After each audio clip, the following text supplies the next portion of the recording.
हाँ, we are very sorry राज। हमें समझना चाहिए था कि आपको शायद ये बात सही ना लगे। सॉरी। कोई बात नहीं राधिका जी। जो लोग ऐसी जगहों पर पले बड़े होते हैं, अनाथ आश्रम में, जहाँ ना फैमिली होती है ना फैमिली का प्यार, तो ऐसे इंसान का पेन समझ पाना हर किसी की बस की बात नहीं होती। राजू, I mean, अर्जुन, उसे आप लोग अपने साथ ले आए, उसे परिवार मिला, परिवार का प्यार मिला, और मैं अकेला रह गया। एक राजू था जो मेरा दोस्त था, जिसके साथ मैं बचपन में खेलता था। वो मेरी लाइफ का सबसे खराब टाइम था। तो जब भी मैं उस बारे में सोचता हूं, उसे याद करता हूं, तो मुझे घबराहट होने लगती। मैं घबरा जाता हूं, मुझे सांस नहीं आता, मेरी हार्ट बीट तेज होने लगती। बस अरे बैठिए, बैठो बैठो बेटा, हटो इस, बैठो बैठो बैठो। चंबा जा बेटा, जरा पानी ले। मैं लाती हूँ। बस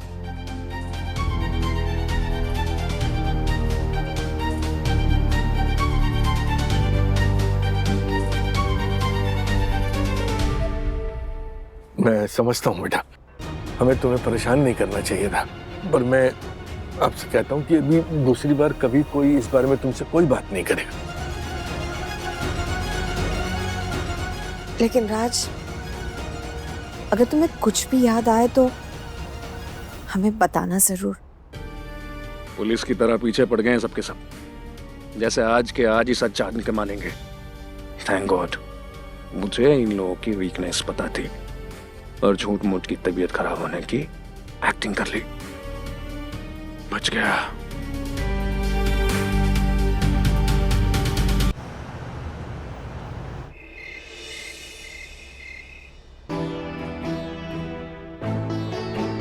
ये वीर कब तक आएगा? किसी को कुछ पता है क्या?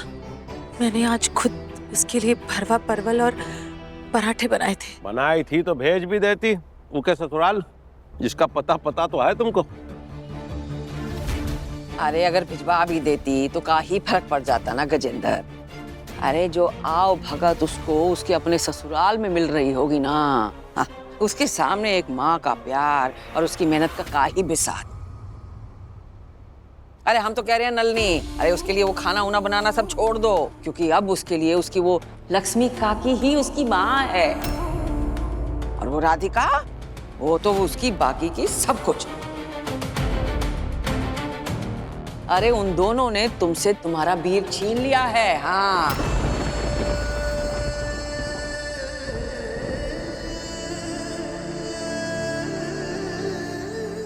उसको लक्ष्मी का नाम भी ना बदलने दिया वीर ने।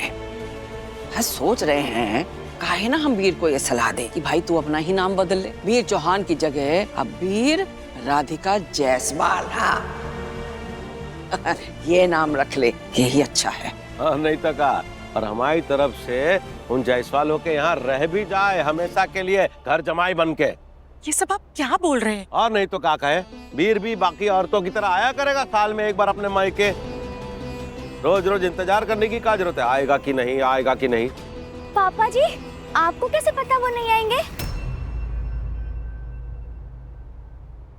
वो एक्चुअली मैंने खाना लगाने से पहले कॉल किया था वीर को, तो उसने कहा कि वो दोनों आज वहीं रुकने वाले हैं।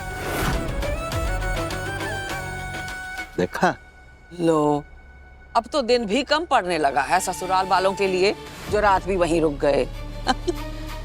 एक बात बताओ गजेंद्र, उस माचिस की डिबिया में का इतनी जगह है कि सभे को संभाले वो? हाँ, काम काहे नहीं करती अम्मा, पूछो अपने लल्ला से ऐसी जगह है कि नहीं, तो आपका लाडला लल्ला कहेगा, अरे दादी जगह दिल में होनी चाहिए, घर में नहीं। ससुरा ये भाषण किंग के सामने भाषण ठोकता है रोज, जैसे हम उसके बाप नहीं वोटर हैं बार्ड के। पता नहीं क्या कान भरे उस लड़की ने मेरे बेटे के, जो वो अपनी माँ के खिलाफ ही बोलने लगा है। ओ नलनी, तुम्हारा वीर बेटा बहू नहीं लाया है, काल लाया है, काल इस घर का। अब आएगा आपको समझ मम्मी जी, अभी तो ये शुरुआत है, आगे आगे देखो होता है क्या। अब तो भगवान ही बचाए, आजकल की ऐसी बहुओं से। दादी जी आप ऐसे कैसे कह रही हैं? सारी बहुएं एक जैसी नहीं होती और मेरे जैसी तो कोई भी नहीं होती। दादी जी मैंने आज तक आलोक जी को परिवार के खिलाफ कभी भी कुछ भी नहीं बोला।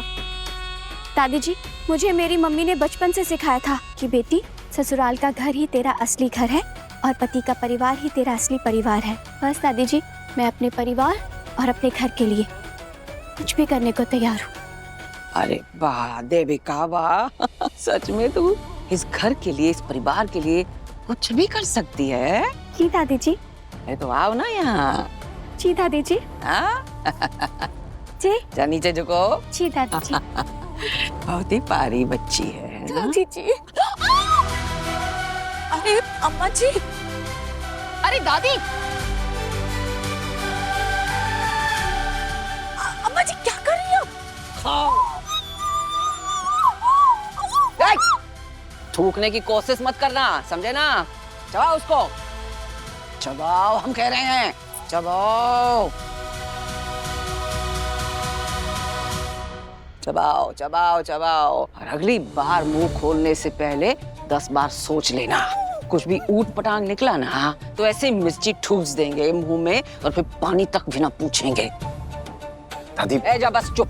अरे देखो इसको, पार्टी का लीडर का बना दिया तो अब अपनी पत्नी की तरफदारी करने लगा है। हाँ, और वो भी हमारे सामने। चुपचाप खाना खा अपना। ऐश्वर्या तुम भी खाओ।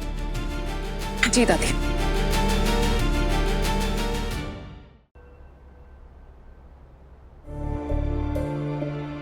देविका, कल रात से अब तक इस कमरे से बाहर नहीं निकली हो और आगे कब तक नहीं निकलोगी? अरे मम्मी सुबह से कितना बार बुला चुकी हैं तुमको, अब दादी भी बुला रही, पापा भी बुला रहे। तो क्या करूं नीचे जाकर के मैं? शक्ल देख रहे हो मेरी? ऐसा लग रहा है पता नहीं कितनी ततैयों ने काट खाया मुझे। जब आपकी दादी मुझे मिर्ची खिला रही थी तो कुछ करना तो दूर, कुछ बोल भी नहीं सकते थे। अगर ये चीज राधिका के साथ हुई होती ना तो आपके भाई ने पूरा घर सिर पे उठा लिया होता और आप ऐसे पॉकेट में हाथ डाल के बस खड़े रहा करिए। अरे कैसे खड़ा रहे थे भाई? हमने कोशिश तो किया ना देविका, और तुमने तो देखा ना दादी कितने गुस्सा में थी। ओह, दादी गुस्से में थी? आप तो छोटे बच्चे हैं ना, दादी ने आंख दिखाई और आप डर गए। अरे यार तुम समझने की कोशिश क्यों नहीं कर रही? अगर हम बार बार बोलते तो दादी और भी नाराज हो जाती।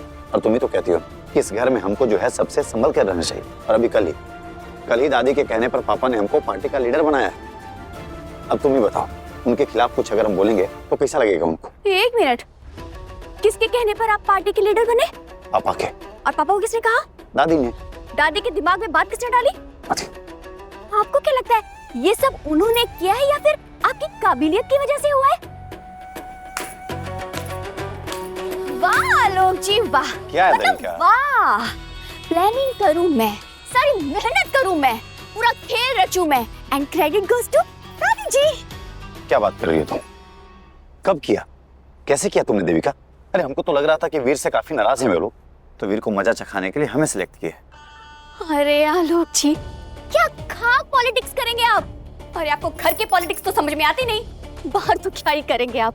आपको पता है हर रोज पानी में फिटकरी की तरह एकदम थोड़ा थोड़ा अपनी बातों को मिला करके मैंने उनके दिमाग में डाला है, उनको बताया है कि आपके जैसा होनहार, होशियार, समझदार इंसान दुनिया में है ही नहीं। दिन रात एक कर दिया आपको यहाँ तक लाने में, लेकिन आप एक बार भी आपने मेरे लिए स्टैंड नहीं लिया, बस ऐसे खड़े हो जाते हो।